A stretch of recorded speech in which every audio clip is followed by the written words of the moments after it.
ಯಾರೋ ಒಬ್ಬರು ಸುಧಾಮೂರ್ತಿಯ ಮೇಲೆ ಚಪ್ಪಲೆ ಎಸೆದರು. ಯಾಕೆ? ಕಾರಣ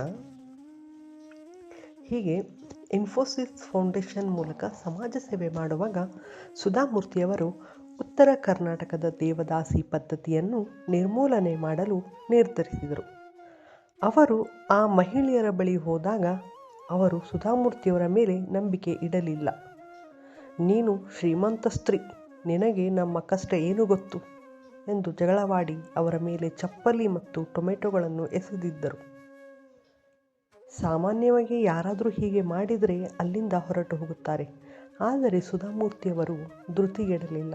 ಅವರು ತನ್ನ ವೇಷ ಭೂಷಣ ಬದಲಿಸಿಕೊಂಡು ಸಾಮಾನ್ಯ ಸೀರೆ ಉಟ್ಟು ಪದೇ ಪದೇ ಅವರ ಬಳಿ ಹೋಗುತ್ತಿದ್ದರು.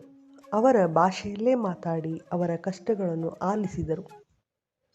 ಅವರಿಗೆ ಗೌರವಯುತವಾಗಿ ಬದುಕಲು ದಾರಿ ತೋರಿಸಿದರು.